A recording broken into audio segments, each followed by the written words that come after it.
This episode of Film Riot is brought to you by the Doritos Crash the Super Bowl contest.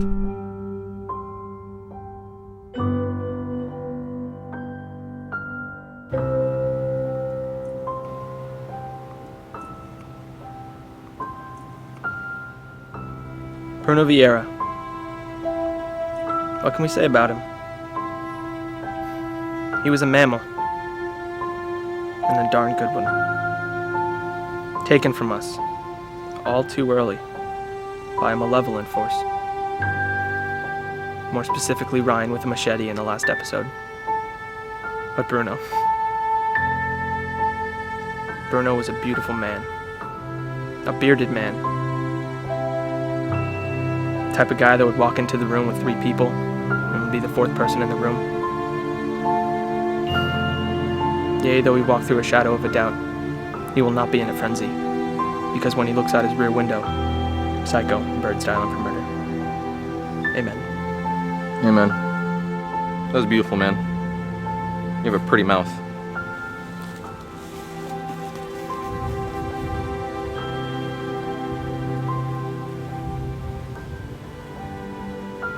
Starkey.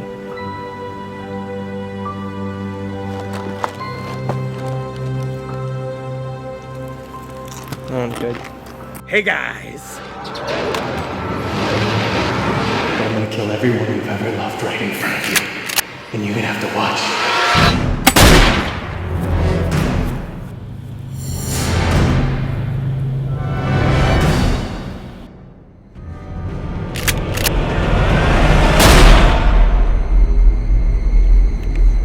That's 2 down. Anus. Hole.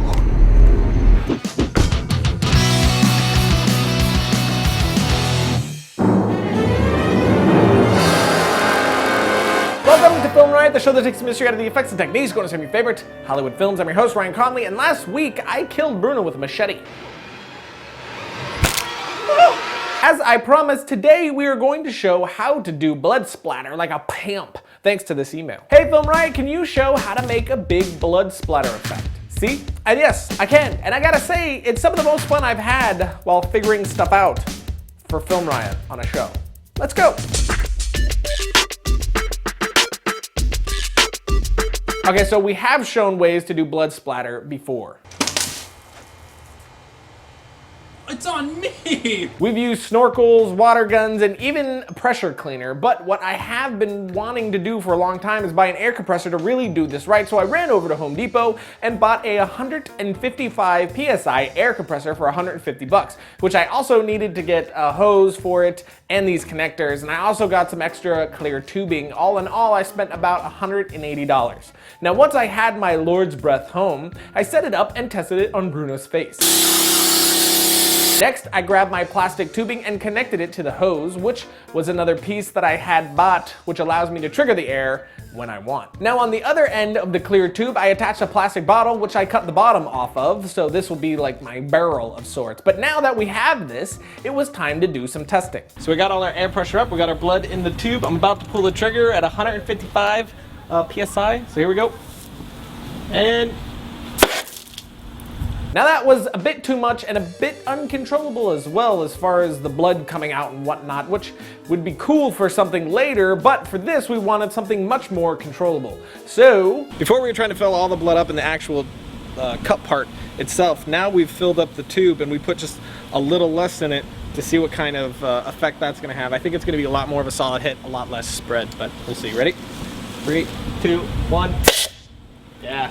Now that we have everything and it's all tested and set, I had Bruno sit on the chair in front of me. His job was to aim the barrel and trigger the air to launch the blood on me with each hit. Then between each hit, Stark would jump in to refill the tube with blood. And the way we shot this was by me standing far enough away from Bruno that even if I extended my arm all the way, I would not hit him with the machete. And then we just picked an angle behind Bruno and zoomed in so the focal length crushed the distance and made it look like I was much closer to Bruno than I actually was. So if you looked at it from the side, it actually looked pretty ridiculous.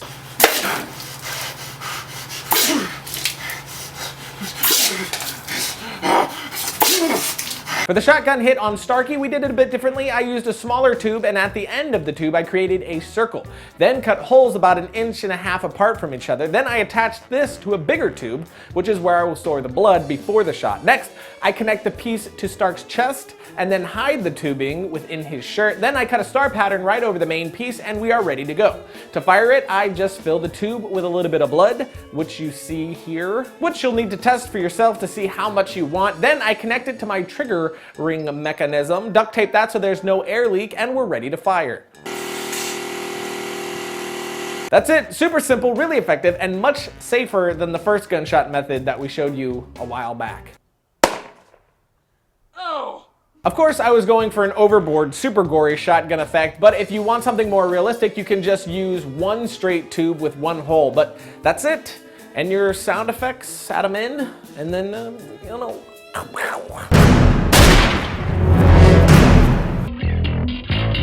Doritos Crash the Super Bowl contest is back, and though it doesn't seem possible this year, they're taking things up a notch. Sure, the challenge is still about making a Super Bowl worthy commercial, but this year the winner not only gets their spot seen by millions, they also get a chance to work with some of the funniest dudes in Hollywood. And if that's not enough, they're throwing in up to $1 million for good measure. Not too shabby. So, what do you have to do? First, get your best idea together for a Doritos commercial. Make it action-packed, make it funny, make it something you've never seen before. It's up to you. Just make it awesome. Then write it, shoot it, and submit it. Check out www.crashthesuperbowl.com for more details. Now, voters will then choose a finalist, and they will air that commercial during the Super Bowl. Take the top spot on USA Today's ad meter, and like we said, you'll get a chance to work on another awesome Doritos project with the help of some of Hollywood's funniest peeps, as well as take home a cool $1 million. It's pretty amazing. So, my friends, get your film on.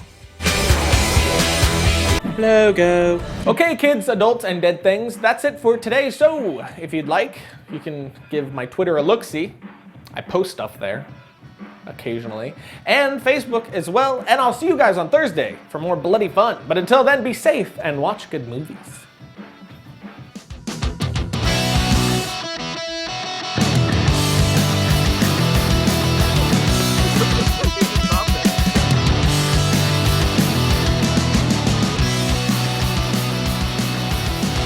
No. There's nothing on it? No. Now you got a little bit.